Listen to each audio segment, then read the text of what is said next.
নমস্কার, explore fur and ওয়াইডে স্বাগত। আজ 14ই জানুয়ারি 2026, পৌষ সংক্রান্তি। ভোরবেলায় কলকাতা থেকে রওনা দিলাম পুরুলিয়ার পথে। আমাদের গন্তব্য কংসাবতী নদীর ওপরে দেউলঘাটা ব্রিজ, টুসু উৎসবের প্রাণকেন্দ্র। পথে ল্যাংচানগরে একটু থামা। সুমনদা, জয়দীপদা, তন্ময় আর আমি জলখাবার সেরে মানভূমের দিকে এগিয়ে চললাম। কলকাতা দিল্লি হাইওয়ে ধরে রানীগঞ্জ, তারপর স্টেট হাইওয়ে হয়ে দেউলঘাটা।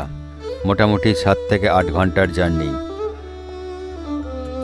রাস্তায় এক ধাবায় মাছের ঝোল আর আলু পোস্ত দিয়ে লাঞ্চ সেরে বিকেল 3টে নাগাদ পৌঁছে গেলাম গড়জয়পুরে। দেউলঘাটা ব্রিজের প্রায় 2 কিলোমিটার আগে গাড়ি পার্ক করতে হলো। সামনে আর এগোনোর উপায় নেই, চারিদিকে মানুষের ঢল। এখান থেকে ভরসা শুধু নিজের পা। তাই গাড়ি ছেড়ে মানুষের স্রোতের সঙ্গে মিশে টুসুদের সঙ্গেই টুসুর গান শুনতে শুনতে হেঁটে এগিয়ে চললাম দেউলঘাটা ব্রিজের দিকে। টুসু উৎসবের গল্প আমরা আগেই শুনেছি। শক্তি আর অর্থের দাপটের বিরুদ্ধে এক আদিবাসী মেয়ে টুসুর লড়াইয়ের কাহিনী। যে গল্পের শেষটা ভীষণ করুণ। মূলত কুর্মী সম্প্রদায়ের এই পরব আজ ওড়িশা, ঝাড়খণ্ড এবং পশ্চিমবঙ্গের বাঁকুড়া ও পুরুলিয়া জেলার বিভিন্ন আদিবাসী সমাজে সমানভাবে পালিত হয়।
কাঞ্চন মাহাতো পাঁচজন বেড়া, কাঞ্চন মাহাতো পাঁচজন বেড়া, তুমি যেখানে আছো তোমার বন্ধু যেখানে আছো তোমার বন্ধু কমিটির কাছে হবে আমাকে। জিতেন মাহাতো ধনপাড়া, যেখানে আছো কমিটির কাছে তোমার বন্ধু হবে আমাকে। রাকেশ মাহাতো লালগ্রাম, তুমি যেখানে আছো কমিটি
দাদা তুলতে হবে ফটোটা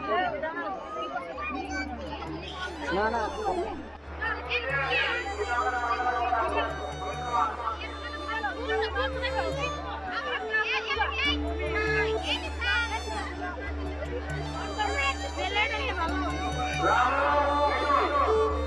রাম